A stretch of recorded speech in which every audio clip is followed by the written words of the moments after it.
এই গাইছ আজি বহুত গৰম দিছে, অজস্ৰ গৰম, থাকিব পৰা নাই ৰ'দত মানুহ ৰ'দতটো বেলেগ কথা, ঘৰৰ ভিতৰত মানে ফেনৰ তলতে থাকিব পৰা নাই, গছৰ তলতে থাকিব পৰা নাই, 36ৰ প্লাছ হৈ আছে বৰ্তমান। তো গাইছ মই তাৰমানে খালি গা ধুম, থাকিব পৰা নাই, উপায় নাই, এই যে মেচিন চলি আছে আৰু সেইকাৰণে এই মেচিনত গা ধুম, এই চলাৰৰ লাইনৰ কোনো টেনশ্যন নাই, গা ধুব বিৰাট ঠাণ্ডা পৰে এনজয় কৰিম। এতিয়া আমাৰ গাঁও এলেকাততো সুইমিং পুল নাই, সেইকাৰণে ফিচাৰীটো সুইমিং পুল বুলি ভাবিছোঁ, ভাবি কিনে ইয়াতে ডুব দিম আৰু উপায় নাই। আৰু ইমান গৰম, আচৰিত, মানুহ কেনেকৈ থাকিব, মানে কোনবাৰ ইমান গৰম দিয়া নাছিল, এইবাৰ বহু সোনকালে বহুত গৰম দিছে আৰু পিছলৈ বা কি হয় গম নাপাওঁ। আৰু বাকী আমি গাঁও অঞ্চলৰ মানুহবিলাকেতো অলপ পায়ে আছোঁ, অলপ বতাহ পায়ে আছোঁ বা অলপ ঠাণ্ডা পায়ে আছোঁ, কিন্তু টাউনত মানুহবিলাকে যে কেনেকৈ আছে আচৰিত। তো গাইছ এই যিটো মটৰ লাগি আছে ন, এই মটৰটো পানীটো যেতিয়া তাৰমানে গা ধুইছিলোঁ ইমান আৰাম পাইছোঁ, ইমান ঠাণ্ডা পানী আহিছে, বহুত আৰাম পাইছোঁ।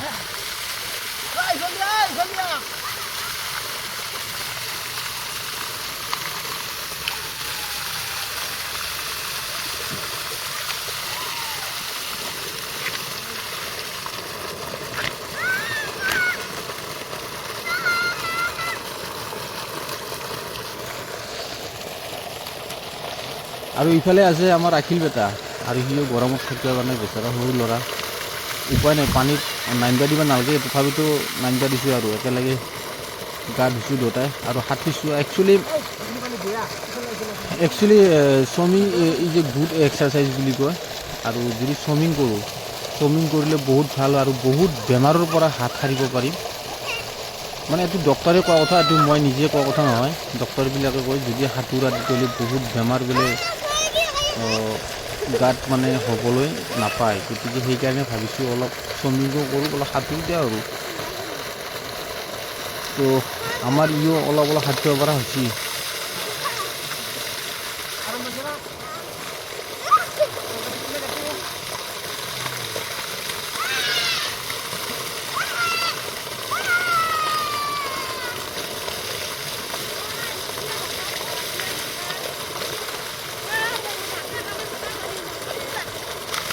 এটি কিন্তু সৰু এটা ব্লগ বনাইছোঁ দেই, সৰু ভিডিঅ' এটা বনাইছোঁ, মানে এইটো কোনো ধৰণৰ কণ্টেণ্ট বুলি কথা নাই, এইটো গৰমৰ কাৰণে বনাইছোঁ। আৰু অৱশ্যে গৰমত মানুহে কি কৰিব, উপায় নাই, এনেকৈ যেনেকৈ পাৰে মানুহ যেনেকৈ পাৰে তেনেকৈ তাতে গৰমটোৰ পৰা মানে আঁতৰত থাকিব বিচাৰিছে, অলপ ঠাণ্ডা পোৱাৰ কাৰণে, মানে য'তে কি নহওক গা ধুব, বা কোনোবাই নিজৰা আছে নিজৰাত গৈছে, এনেকুৱা কাৰোবাৰ নদী আছে নদীত গৈছে, মানে আমাৰ ইয়াতে নদী নাই, বহুত ভিতৰৰ জেগা আৰু বহুত ভিতৰৰ গাঁও, ইয়াতে ফিচাৰী আছে আৰু এনেকুৱা মটৰ আছে, আৰু সেই মটৰ মেচিন মটৰ আকৌ ডাঙৰ মটৰ, সেই মটৰ তেনেকৈ গা ধুইছোঁ। আৰু এইটো লাইনৰ কোনো হেৰি নাই, আৰু লাইনটো কথা নাই, চ'লাৰ আছে, চ'লাৰত চলা মটৰ হয় এইটো।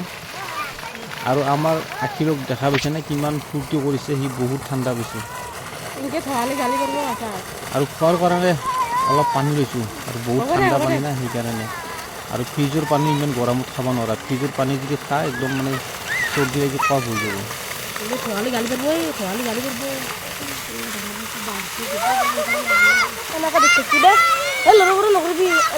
বাকী এনেই অলপ এনজয় কৰিলোঁ, আপোনালোককো দেখুৱালোঁ ভিডিঅ'টো, আৰু কি এনজয় কৰিলোঁ অলপ দেখুৱালোঁ। আৰু আপোনালোকে যদি মানে ভিডিঅ'টো চাই ভাল পায়, এটা লাইক কৰি দিব, লাইকটো কৰি দিলে বহুত ভাল লাগে, কাৰণ ভিডিঅ' বনাবৰ তেতিয়া বহুত ইচ্ছা যায়, যদি আপোনালোকে চাই কিনে লাইক দিয়ে তেতিয়া এটা মনৰ এটা উৎসাহ জগা যায়, উৎসাহ এটা যোগে। তো দেখা পালে গা দিলোঁ, তো ভাল লাগিল, বাই বাই।